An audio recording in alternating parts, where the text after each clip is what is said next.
दोस्तों, मैं सरिता कुमारी आप सभी का मेरे YouTube चैनल एसकेसी वीडियो क्रिएटिव में बहुत बहुत स्वागत है। तो आज हम बात करेंगे एमए हिंदी के प्रथम सेमेस्टर की जो पुस्तक है मध्यकालीन काव्य, उसी के जो कबीर दास जी हैं उन्हीं का जो व्याख्या भाग है उसी के बारे में आज को आपको बताऊंगी। तो ऐसी और एजुकेशन वीडियोस के लिए मेरे चैनल को सब्सक्राइब कर लें और उसके साथ जो बेल नोटिफिकेशन आइकन है उसे प्रेस करके मेरी आने वाली वीडियोस की नोटिफिकेशंस को एक्टिव कर लें। यदि आपको मेरा वीडियो पसंद आता है तो वीडियो को लाइक व शेयर करना ना भूलें।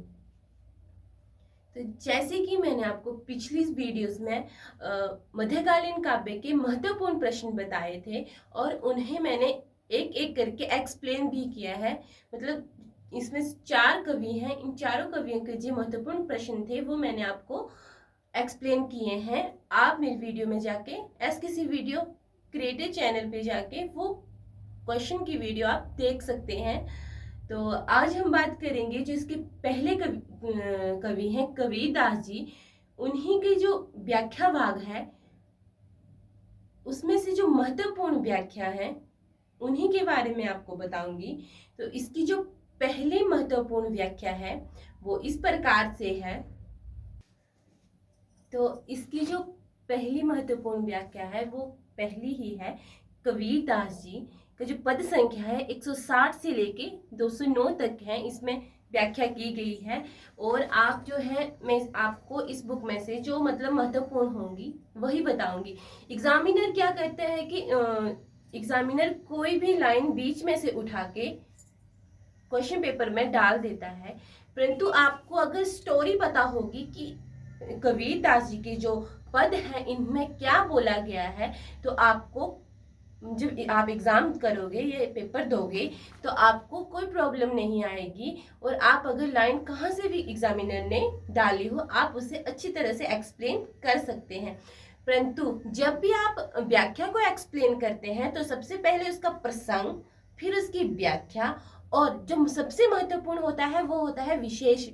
ये आपको हमेशा अपने पेपर में लिखना है, तब एग्जामिनर आपको अच्छे नंबर देता है, क्योंकि विशेष जो होता है वो बहुत इंपॉर्टेंट होता है लिखना।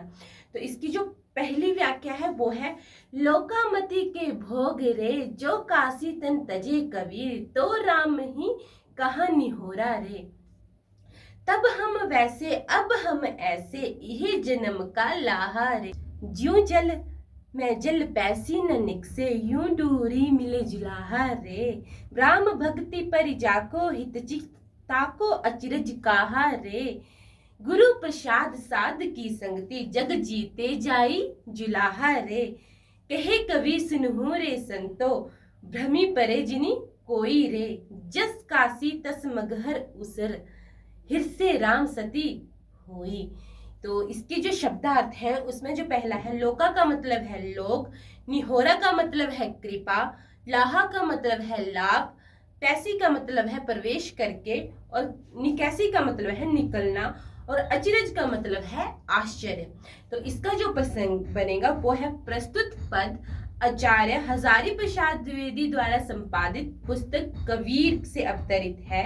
इस पद के रचयिता यानी कि इस पद के रचनाकार जो है वो कबीर दास जी हैं। इस पद में कबीर दास जी ने अंधविश्वासों का खंडन करते हुए सच्चे मन में से प्रभु भक्ति करने का संदेश दिया है। उनकी दृष्टि में गुरु कृपा और साधु की संगति का अत्यधिक महत्व है। तो ये इसका प्रसंग रहेगा। अब हम बात करेंगे व्याख्या भाग के बारे में। तो लोकामति के भोगा रे जो काशी तन तजे कवि, तो राम ही कहा निहोरा रे। तो कबीरदास जी कहते हैं कि लोग अति से भी भोले हैं। मैंने आपको मतलब बताया ना लोका का, तो लोका का मतलब होता है लोग। तो कबीरदास जी कहते हैं कि जो यहाँ के लोग हैं वो बहुत ज्यादा भोले हैं, अति से भी भोले हैं। और जो काशी तन तजे कबीर, तो राम ही कहा निहोरा रे। तो कबीरदास जी कहते हैं कि यदि कबीर काशी में शरीर का त्याग करेंगे तो राम की कृपा वहां पे कैसे होगी। कबीरदास जी के कहने का भाव है कि यदि काशी कबीर दास जी हैं जो काशी में अपने शरीर का त्याग करेगा तो इसमें राम की क्या कृपा होगी। तो अगली लाइन है तब हम वैसे अब हम ऐसे यही जन्म का लहारे। तो कबीरदास जी कहते हैं कि तब हम वैसे अब हम वैसे, तो तब भी हम ऐसे हैं और आज भी हम वैसे ऐसे ही हैं, यही जन्म का लाभ है। तो लाहा का मतलब मैंने आपको बताया था लाभ, तो यही जन्म और मरण का लाभ है। इसकी अगली लाइन है यूं जल में जल पैसी न निकसे यूं डूरी मिले जुलाहा रे। जैसे जल में जल प्रवेश करके नहीं निकलता है, जैसे जल में जल प्रवेश करके नहीं निकलता है, वैसे ही जीवात्मा परमात्मा से मिलकर अलग नहीं होती, वैसे ही जीवात्मा परमात्मा से मिलकर अलग नहीं होती और जुलाहा कबीर जल की भांति ढुलकर परमात्मा से मिल जाता है। इसकी अगली लाइन है राम भक्ति परिजाको हित चित्तता को अचिरज काहा रे। गुरु प्रसाद साध की संगति जग जीते लाही जुलाहा रे। जिसका चित्त राम भक्ति में लीन है उसे किसी प्रकार का आश्चर्य नहीं हो सकता। गुरु की कृपा से और साधु की संगति से संसार को जुलाहे ने जीत लिया है। कहे कवि सुनहु रे संतो, कहे कवि सुनरु रे संतो, भ्रमी परे जिन कोई रे। जस काशी तज मगहर ऊसर, हिरसे राम सती हुई। तो कबीरदास जी कहते हैं कि हे संतो सुनो, कोई भूल में ना रहे, यदि हृदय में परम सत्य का निवास है तो जैसे काशी है वैसे ही मगहर भी है, दोनों में कोई भेद नहीं है। कबीरदास जी कहते हैं कि जैसे हमारे लिए काशी है वैसे ही हमारे लिए मगहर भी है, तो इन दोनों में कोई भी भेद नहीं है। तो इसका अगला है विशेष, जो कि बहुत ही महत्वपूर्ण होता है। तो विशेष में हम कह सकते हैं कि इसमें अंधविश्वासों का खंडन किया गया है, भाषा सहज सरल और संदूकड़ी भाषा का मुख्य रूप से उपयोग किया गया है, शब्द योजना उपयुक्त और भावानुकूल है, व्यतिरेक व उपमा अलंकार का मुख्य रूप से प्रयोग किया गया है, प्रसाद गुण सर्वत्र व्याप्त है, पद छंद का भी मुख्य रूप से प्रयोग किया गया है।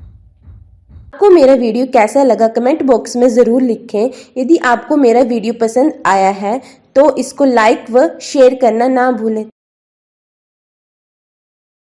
Thanks for watching.